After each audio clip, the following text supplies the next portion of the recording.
సంక్రాంతి నుంచి మీరు నాకు మన పిఠాపురం మన పీఠికాపురంలో నా గెలుపు మీరు ఇచ్చినందుకు మనస్ఫూర్తిగా సంక్రాంతి మనస్ఫూర్తిగా నా గుండె కవటాలలో నుంచి మీ ధన్యవాదాలు తెలియజేస్తాను. కాదు ఇప్పుడు నేను కోరుకుంటుంది బ్రిడ్జ్ ఇబ్బంది, అక్కడ ట్రైన్ వెళ్తా ఉంది, ఓవర్ బ్రిడ్జ్ కావాలన్నా దాని గురించి కూడా మాట్లాడుతున్నాం.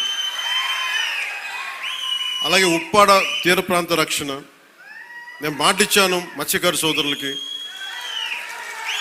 నిలబడతానని, దానికి అనుగుణంగా ప్రణాళిక మొదలుపెట్టాం.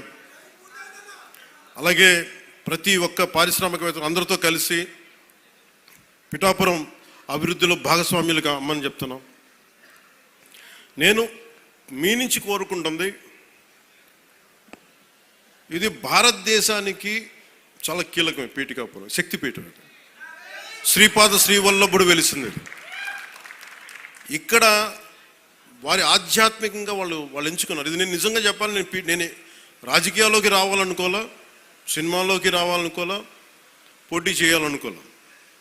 అలాంటిది పిఠాపురంలో రావాలని అసలు ఏం అనుకోలేదు. అది భగవంతుడి సంకల్పం, నేను తీసుకురాబడ్డాను ఇక్కడికి, గురువుల సంకల్పం. సో నేను నా ఆఖరి శ్వాస వరకు నేను మీకోసం పనిచేస్తాను. అది అధికారంతో సంబంధం లేదు, దానికి మీరు ఆశీస్సులు ఇవ్వండి. నేను ఒకటే కోరుకుంటుంది, మతం పేరుతో కానీ కులం పేరుతో కానీ వర్గాల పేరు మీద కానీ గొడవలు తీసుకొచ్చే వాళ్ళని మటుకు మీరు వారికి మీరే బాధ్యతను తెలియచేయాలి.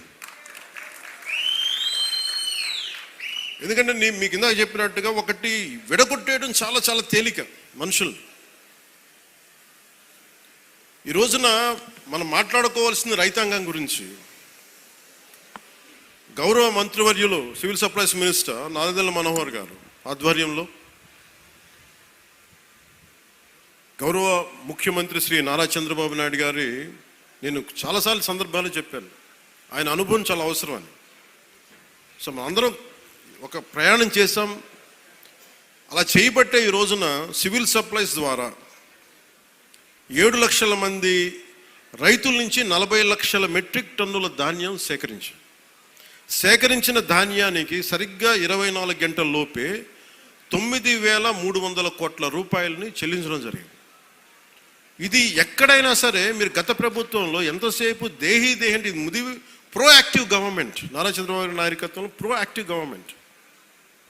అంటే ఇంతమంది సమిష్టిగా కలిసి కృషి చేస్తేనే ఈ రోజున ఇంత అద్భుతంగా జరుగుతుంది. మీరు గత ప్రభుత్వాన్ని గురించి వాళ్ళు ఏం చేసినా సరే వాళ్ళు తెలిసింది ఒకటే, బూతులు తిట్టడం, ఇందాక నారాయణ గారు చెప్పినట్టు కేసులు పెట్టడం, ప్రజలకి మనశ్శాంతి లేకుండా చేయడం. మళ్ళీ అదే పాత పద్ధతి మొదలుపెట్టారు.